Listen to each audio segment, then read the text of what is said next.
Welcome to The Explainer. Today, we're going to dig into something that, let's be honest, affects pretty much all of us every single day: the complicated and sometimes kind of hidden relationship between social media and our mood. But before we get into all that, if you could take just a quick second to subscribe, like this explainer, drop a comment, and hit that notification bell, it really truly helps support the channel. Okay, let's do this. So let me just ask you a quick question. Did you check your phone this morning? Be honest. Maybe while you were waiting for the coffee to brew, or maybe even before your feet hit the floor? If you did, hey, you are not alone. It's become this automatic ritual for so many of us. But have you ever really stopped to think about how that morning scroll, that first flood of information, actually sets the emotional tone for your entire day? To really get a handle on those mood swings, we first need to understand the pull.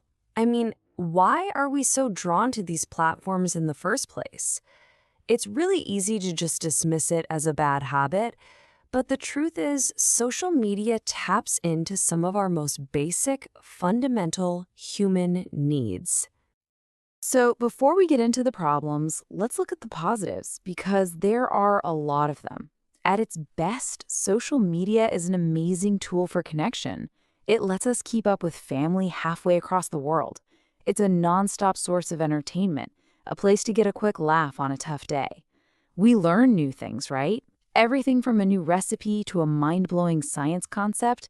And of course, it's how we share our lives, and this is a big one: find our community, a place where we feel like we belong.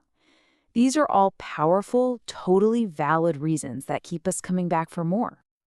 And this whole thing happened so fast. Think about it. Back in the early 2000s, social media was a place you went to on your desktop computer. But then, in the late 2000s, the smartphone put it right in our pockets. And that was the game changer. It was no longer something you did, it was something that was always with you. And today, it's not just a tool. For a lot of us, it's a constant companion, woven right into the fabric of our lives. And that constant presence leads us right into what I like to call the emotional roller coaster. This is that super fast, often jarring series of mood shifts that can happen in just a few minutes of scrolling. And the crazy part is, a lot of the time we don't even consciously realize it's happening. So, you open your app and the ride starts. The first thing that pops up might be a hilarious video or a friend's happy announcement. You smile. You feel a little burst of genuine joy. It's a great start to the ride, right? You're at the top of the first hill. But then you keep scrolling. The very next post is someone on a stunning tropical vacation, or maybe celebrating a huge promotion. And just like that, the joy you felt a second ago evaporates. And it's replaced by that little pang of jealousy, that sinking feeling that your life isn't quite as exciting. The roller coaster just took a massive dive. And it doesn't stop there. You swipe again, and you're hit with some stressful breaking news or a nasty political argument in the comments. Or maybe the anxiety is a little more personal. You're just nervously checking to see who's liked that photo you posted. In less than a minute, you have gone from joy to jealousy to anxiety. That kind of emotional whiplash is just mentally exhausting. Now, a huge engine driving this anxiety is a feeling we all know too well: FOMO, the fear of missing out. It's that nagging worry in the back of your head that everyone else is out there living a better, more exciting life than you are. And social media is a master at creating this feeling. It taps right into that deep need we have to be part of the group, and it keeps us compulsively checking our phones, just in case we miss something important. So beyond that immediate roller coaster, there's a deeper, more hidden toll that this constant exposure can take on how we see ourselves and our overall mental state. This quote it hits the nail on the head, doesn't it? The core of the problem is that we are constantly comparing our full, messy, real lives with all the good and the bad and the just plain boring to somebody else's carefully curated highlight reel. We see all their polished successes, but we almost never see the hard work, the failures, or the struggles that happen behind the scenes. This is a perfect way to picture that disconnect. What we see online is really just the tip of the iceberg. The perfect vacations, the big career moves, the flawless photos. But the hidden reality for everyone, including the people posting those perfect photos, is filled with normal days, private struggles, edited images, and the same everyday problems that we all face. When we forget that, that's when our mood can really start to take a nosedive. On top of all that, there's some serious brain chemistry at play here. We get caught in this powerful reward loop. See, when you post something and the likes and comments start rolling in, it actually activates the reward center in your brain, releasing a chemical called dopamine.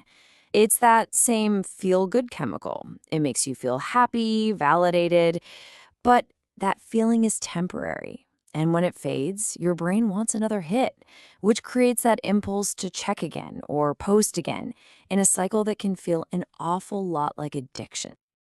All of these numbers, the likes, comments, follower counts, they essentially create this kind of invisible social score.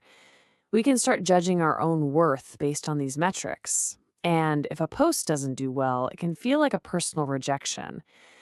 This turns our social lives into a nonstop, stressful popularity contest, and that can do some real damage to our self-esteem. Okay, I know that all that sounds a little bleak, but here's the good news, and it's the most important part. We are not powerless here. We can absolutely take back control and build a much healthier, more intentional relationship with social media. Let's look at a few ways to do that. First up, set some healthy boundaries. This is all about creating protected time and space for your brain. So you could create phone-free zones, like during meals, so you can actually be present. Try to avoid social media for the first hour of the day, so you can start your day on your own terms. And please, don't scroll in bed before you go to sleep. It really messes with your sleep quality. Oh, and a huge one, turn off all non-essential notifications. That alone will dramatically lower your background level of anxiety, I promise. Next, you have to remember, you are the curator of your own feed. You are in control of what you see, so be ruthless. If an account consistently makes you feel jealous or just bad about yourself, unfollow it. Don't even think twice. Mute stressful topics. Then actively go out and find accounts that inspire you, teach you something new, or just make you laugh. Think of your feed like a garden. You have to pull out the weeds to make room for the flowers. And, maybe the most powerful strategy of all is a mental one. It's about consciously deciding to shift your focus from comparison to gratitude. So the next time you feel that pang of jealousy, use it as a trigger. Stop and just think of 3 specific things in your actual life that you're grateful for.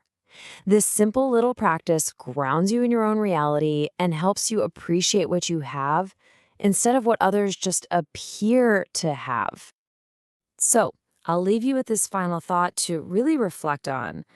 Later today, just take a moment and honestly ask yourself, is the way I use social media actually helping me?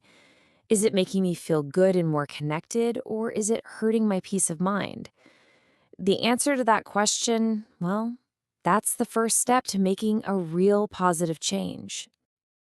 Thanks for watching, and please don't forget to subscribe, turn on the notification bell, like, and leave a comment to support the channel.